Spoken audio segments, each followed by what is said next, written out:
ইন্ডিয়ার সরকারকে হুঁশিয়ারি করে বলে দিতে চাই, আপনারা অতি দ্রুত ওই কুলাঙ্গার পণ্ডিতকে ফাঁসিতে ঝুলিয়ে দিন। মানতে হবে, না মানলে যুদ্ধ হবে। দফা কি, দাবি কি? হিন্দু পণ্ডিতকে ফাঁসি দিবি। দফা কি, দাবি কি? হিন্দু পণ্ডিতকে ফাঁসি দিবি। বাংলাদেশ ও ইন্ডিয়া সহ পৃথিবীর সকল জনসাধারণ মুসলিমকে আজকের এই ভিডিওটি দেখতেই হবে।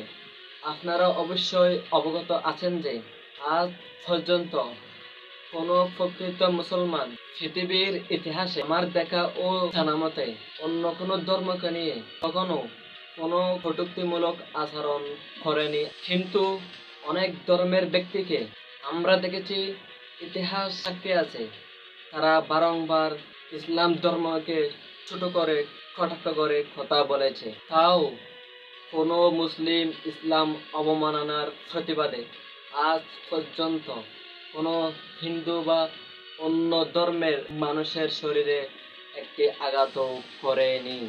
এর থেকে বোঝা যায় ইসলাম ধর্ম হলো শান্তির ধর্ম এবং মানবতার ধর্ম।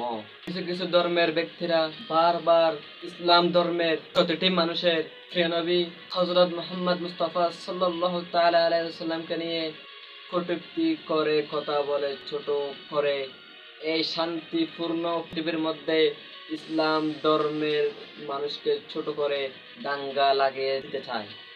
এই বাংলার মানুষ সহ সারা পৃথিবীর সকল মুসলিম ইন্ডিয়ার সরকারকে হুঁশিয়ারি করে বলে দিতে চাই, আপনারা অতি দ্রুত ওই কুলাঙ্গার পণ্ডিতকে ফাঁসিতে ঝুলিয়ে দিন এবং এই পণ্ডিতকে সমর্থনকারী সেই নেতার বরদানটা নামিয়ে দিন। আর যদি তা করতে ব্যর্থ হন বা তাদেরকে আইনের আওতায় আনতে না পারেন, তাহলে এই বাংলার জমিনের অখণ্ডিত মানচিত্র অতি দ্রুত জোড়া লেগে যেতে চলেছে।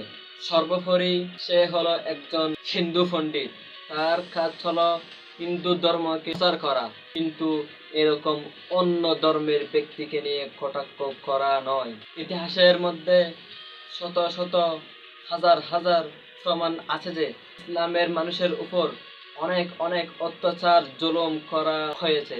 তাও মুসলমান ধর্মের মানুষরা শান্তিপ্রিয় বলে তারা এখনো পর্যন্ত চুপ আছে। আমার দয়াল নবী রহমাতুল আলামিন প্রিয় নবী হযরত মুহাম্মদ মুস্তাফা সাল্লাল্লাহু তাআলা আলাইহি ওয়াসাল্লামের উপর যে আঙ্গুল আঘাত আনবে, সেই আঙ্গুলটা আমরা নামিয়ে ফেলবো। এবং সুপ্রিয় আমার ইসলাম ধর্মের ভাইয়েরা, সবাই এই ভিডিওটি শেয়ার করে সর্বোচ্চ ছড়িয়ে দিন। ধন্যবাদ। আসসালামু আলাইকুম ওয়া রাহমাতুল্লাহ। আর দেখা হচ্ছে অন্য কোনো ভিডিওতে।